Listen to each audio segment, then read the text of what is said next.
Students, I welcome you again to our chemistry class. As you know, we have started a new chapter.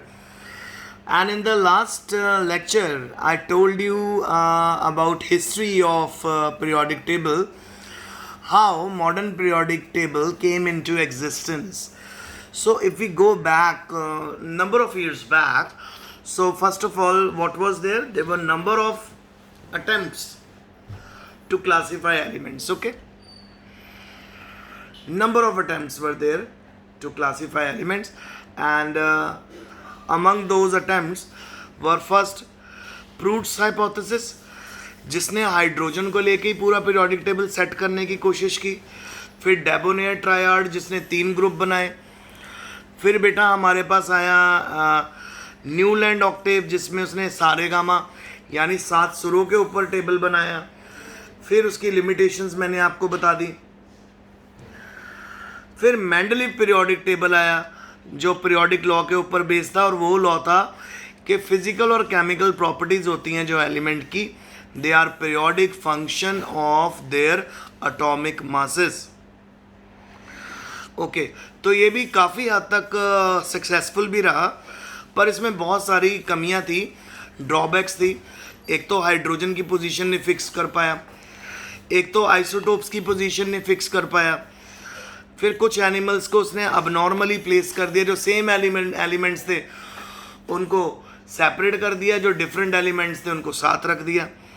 और actinoid और lanthanoids को भी वो place नहीं कर पाया हमारे पीरियोडिक टेबल में। तो बेटा ये जो बातें मैंने आपसे की, ये बातें थी मेरी लास्ट लेक्चर की। आज के लेक्चर में मैं आपको मॉडर्न पीरियोडिक टेबल के बारे में बताऊंगा। ठीक है, सो आइए मॉडर्न पीरियोडिक टेबल को स्टडी करते हैं।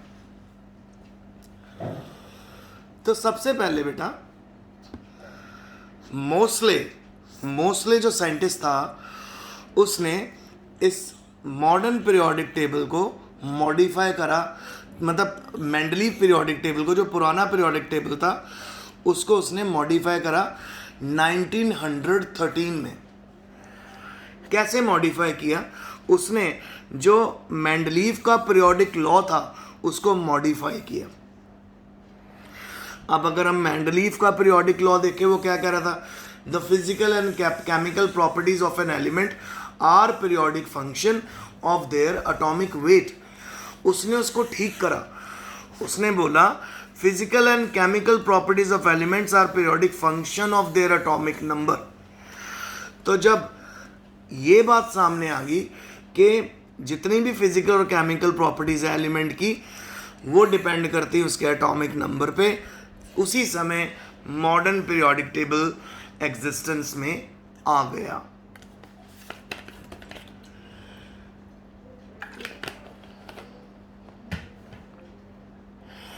और इसी को मॉडर्न पीरियोडिक लॉ और मॉडर्न पीरियोडिक टेबल बोलते हैं। जब एलिमेंट्स को अरेंज करते हैं increasing order of atomic number, ऐसा ऑब्जर्व किया गया कई एलिमेंट्स की प्रॉपर्टीज बार बार रिपीट हो रही थी एक पर्टिकुलर रेगुलर इंटरवल के बाद, यानी 1, 2, 8, 8, 18, 18 एंड 32। इनको मैजिक नंबर बोलते हैं। और मैंने आपको मैजिक नंबर स्टार्टिंग में करवाए थे, याद करो, जब आप बच्चों को मैंने वैलेंसी निकालनी सिखाई थी। तो 2, 8, 8, 18 मैजिक नंबर होते हैं ना, KLM शेल। तो क्या हो रहा था इन प्रॉपर्टीज में, पीरियोडिक प्रॉपर्टीज में क्यों ऐसा आ रहा था? क्योंकि उनकी इलेक्ट्रॉनिक कन्फिग्रेशन सेम आ रही थी। तो बेटा अगर मैं आपके साथ ग्रुप 1 की बात करूं, तो ग्रुप 1 होता है अल्कली मेटल। आप नोटिस करोगे उन सभी की जो इलेक्ट्रॉनिक कन्फिग्रेशन है, अगर हम उसको कॉमन बना दें तो वो बनेगी NS1, यानी उनके अंदर S ऑर्बिटल में एक इलेक्ट्रॉन मिलेगा। चाहे आपके पास सोडियम हो, चाहे पोटेशियम हो। जो आइए मैं आपको एक छोटा सा एग्जांपल दिखाता हूं।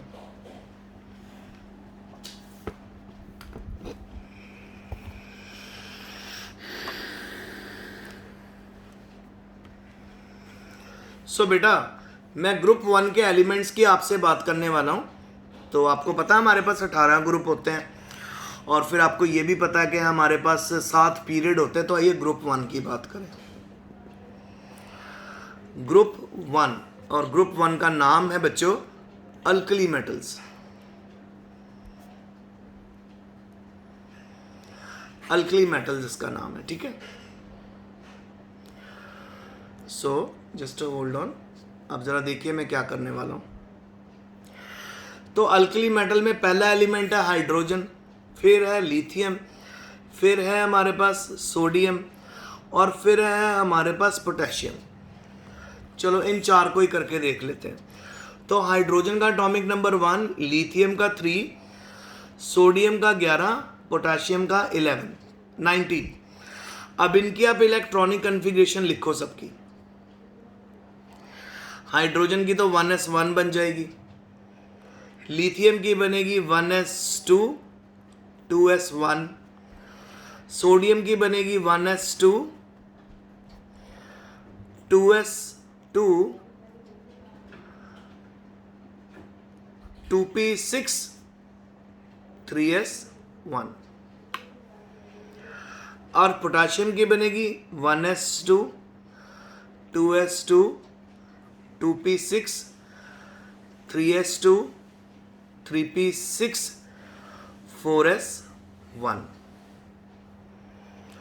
सो आपको इन सभी इलेक्ट्रॉनिक कन्फिग्रेशंस में बेटा क्या कॉमन देखने को मिल रहा है? आप इन सबके लास्ट ऑर्बिटल को देखिए, 1s1 2s1 3s1 4s1। आप देखिए कि इनका लास्ट जो ऑर्बिटल है उनकी इलेक्ट्रॉनिक कन्फिग्रेशन सेम आ रही है। तो अगर मुझे ग्रुप 1 को एक कंप्लीट इलेक्ट्रॉनिक कन्फिग्रेशन से रिप्रेजेंट करना पड़े तो मैं कैसे करूंगा? सो ग्रुप 1 की इलेक्ट्रॉनिक कन्फिग्रेशन होगी ns की पावर 1। ns की पावर 1 का मतलब कि n जो प्रिंसिपल क्वांटम नंबर है, ये होता है हमारा प्रिंसिपल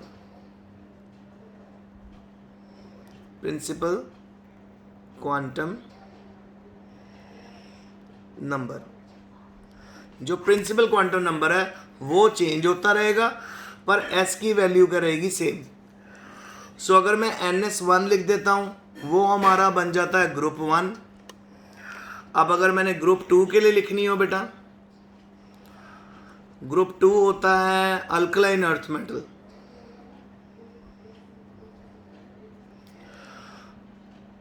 अर्थ मेटल्स। अब इनकी इलेक्ट्रॉनिक कन्फिग्रेशन अगर मैंने देखनी हो तो ये बनेगी ns की पावर 2। तो देख रहे हो कि हर ग्रुप की एक पर्टिकुलर इलेक्ट्रॉनिक कन्फिग्रेशन होती है। तो इसी करके जब हम एलिमेंट्स को प्लेस करते हैं एक पर्टिकुलर ग्रुप में तो उनकी प्रॉपर्टीज भी सेम हो जाती हैं, चाहे वो फिजिकल प्रॉपर्टी हो चाहे वो केमिकल प्रॉपर्टीज हो, वो सब सेम हो जाती हैं। इसको बोलते हैं बेटा पीरियोडिसिटी। अब हम लेक्चर में आगे चलते हैं।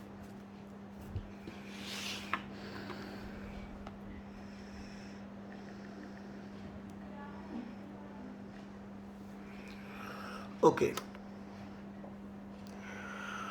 अब हम पढ़ रहे हैं structural feature of long form of periodic table. जो long form of periodic table होता है वो किस तरह का लगता है?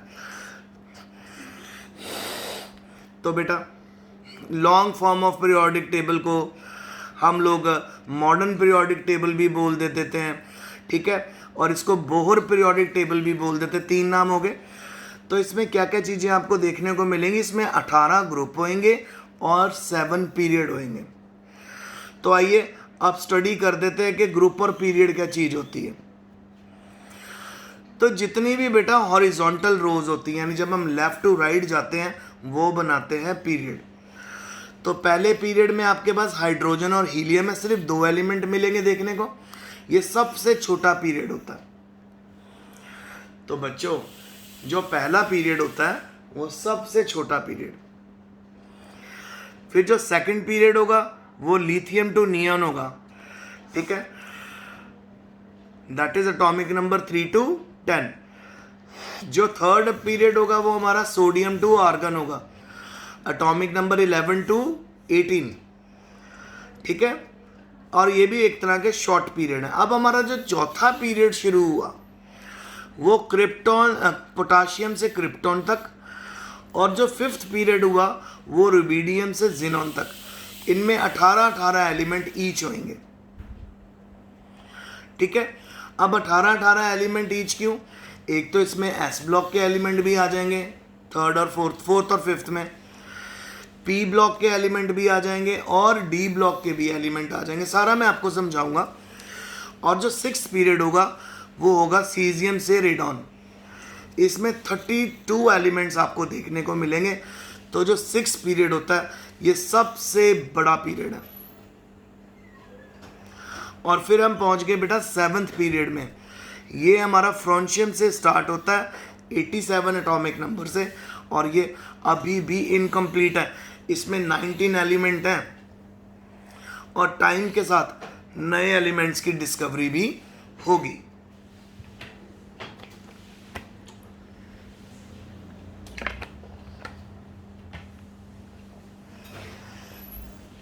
नए एलिमेंट्स की डिस्कवरी भी आपको देखने को मिलेगी, ठीक है। तो ये थे हमारे बेटा पीरियड्स। पीरियड जब आप किसी भी पीरियोडिक टेबल को लेफ्ट टू राइट स्टडी करो, जब आप पीरियोडिक टेबल को लेफ्ट टू राइट स्टडी करते हो पीरियड, जब आप टॉप टू बॉटम स्टडी करते हो पीरियोडिक टेबल को, टॉप टू बॉटम वो बन जाता है हमारा बेटा ग्रुप। तो आइए अब ग्रुप स्टडी करते हैं। 18 vertical columns are known as groups. So 18 vertical column हैं जिनको हम ग्रुप बोलते हैं। तो एलिमेंट्स एट ग्रुप 1, पहले ग्रुप को हम बोलते हैं अल्कली मेटल, ये तो मैंने आपको बता दिया। सेकंड ग्रुप को बोलते हैं बेटा अल्कलाइन अर्थ मेटल। अब इनको अल्कलाइन अर्थ मेटल और अल्कली मेटल क्यों बोलते हैं? क्योंकि ये ना बेटा हमें ना सॉइल में मिलती हैं मेटल्स।